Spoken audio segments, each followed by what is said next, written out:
The purpose of freedom is to determine it. The purpose of freedom is to determine it.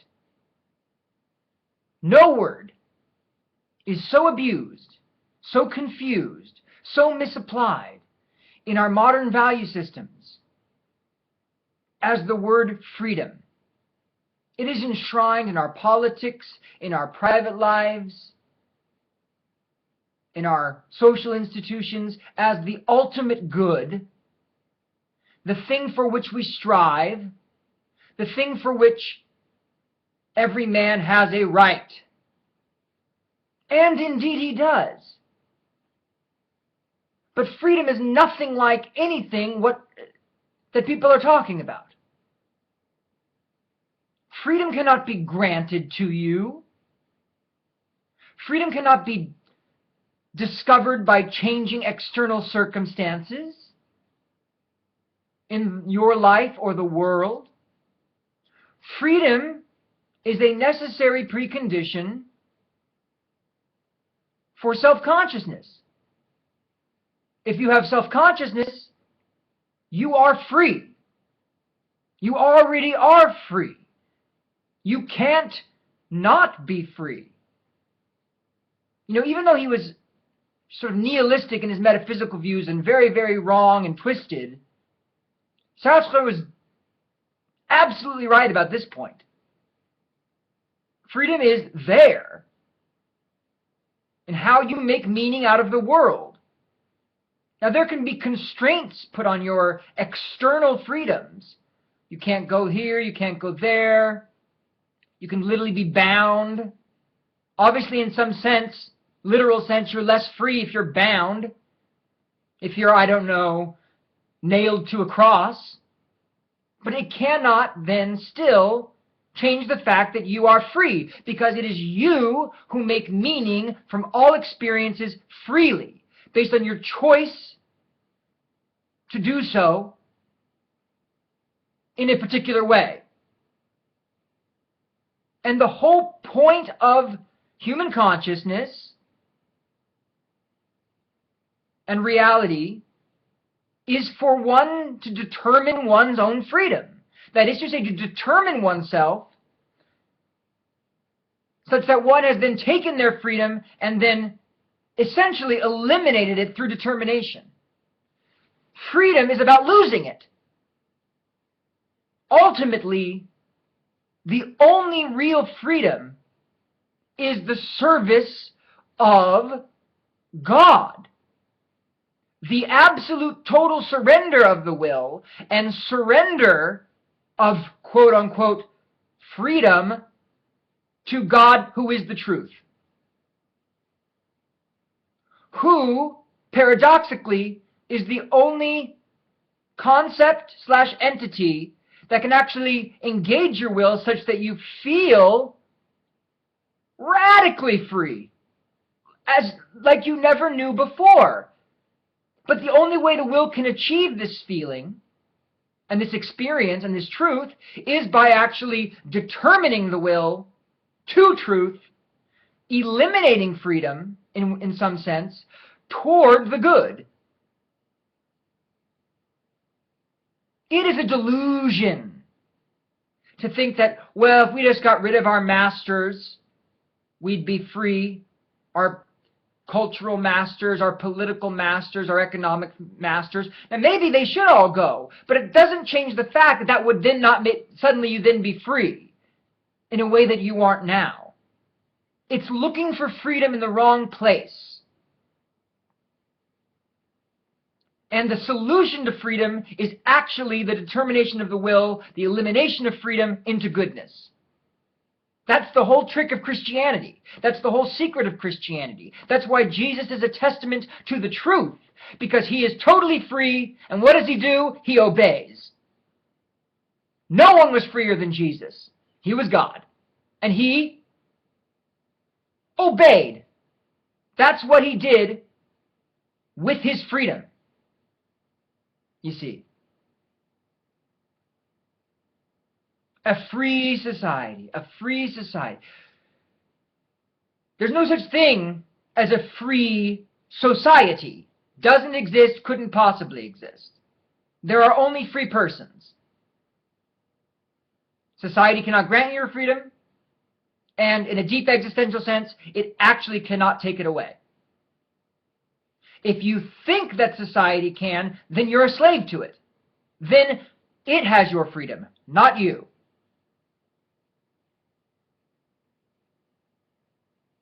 One must think existentially when one engages with Christianity and when one engages with truth.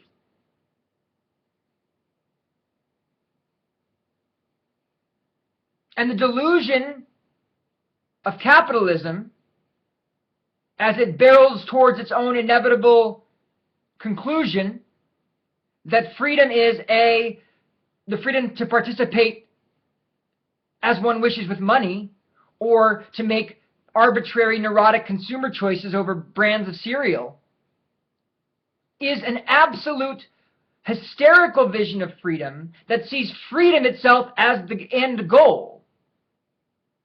That somehow freedom is something to be attained that is a good in itself.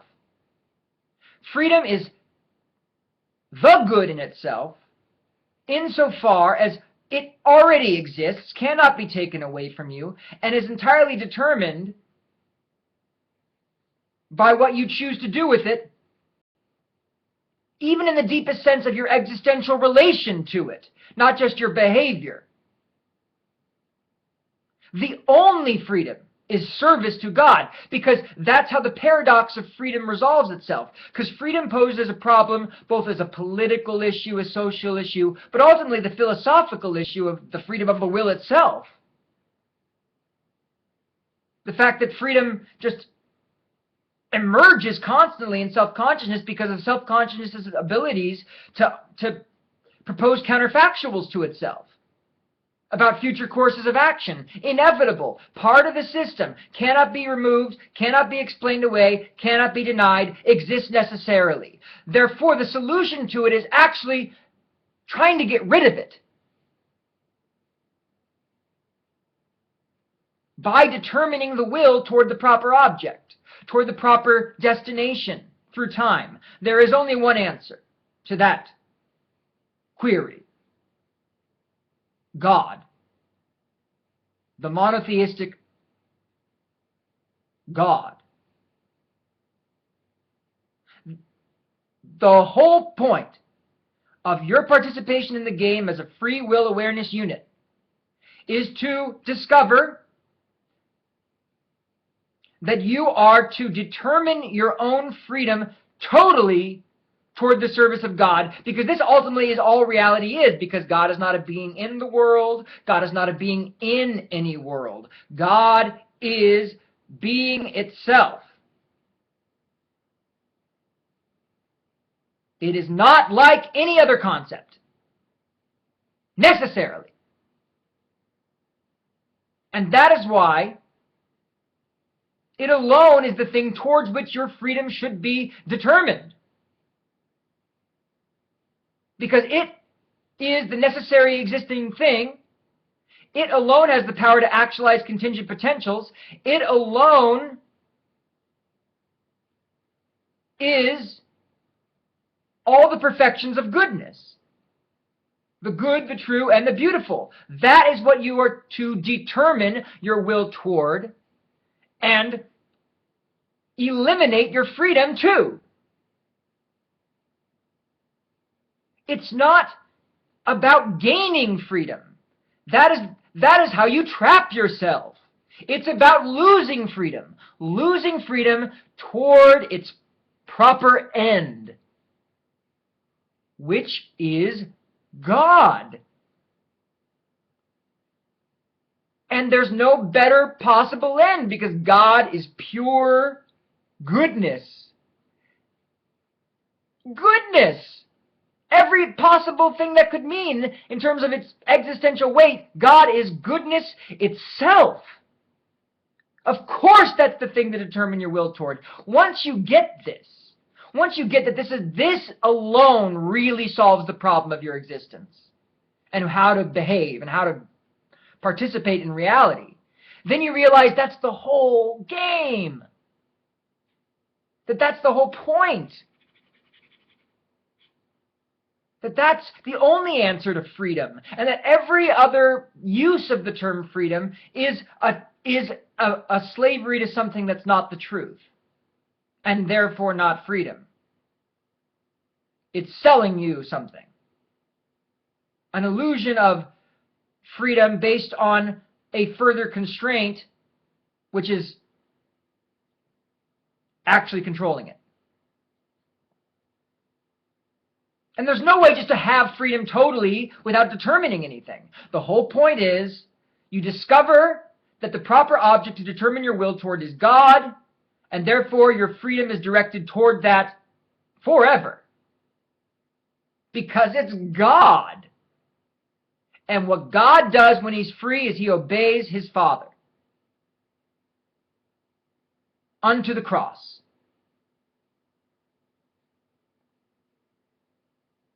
Be very careful when you hear people talking about freedom, promising you freedom, what freedom means. The truth is that freedom is a precondition of your existence.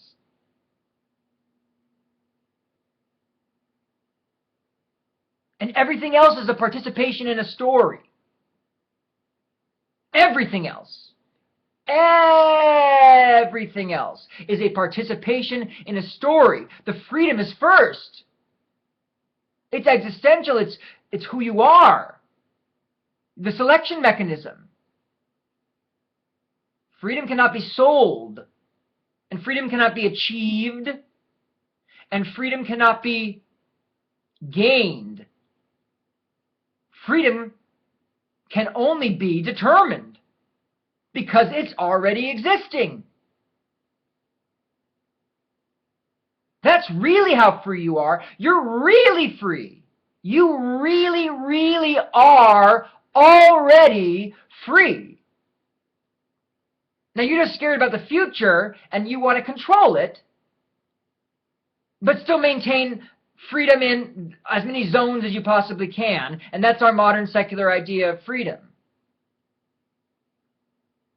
You know, how free am I to maneuver in the world as I know it and protect my future?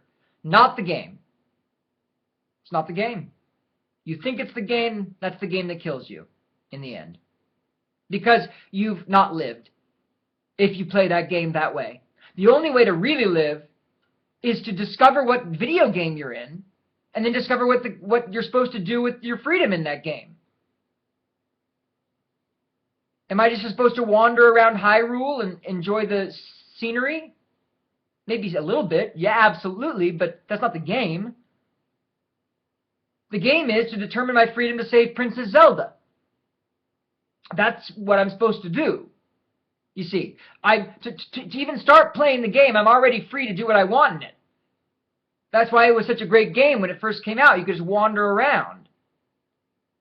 It was amazing. But no one just does that. Eventually you realize, no, I'm supposed to determine Link's will to save Zelda. That's the game.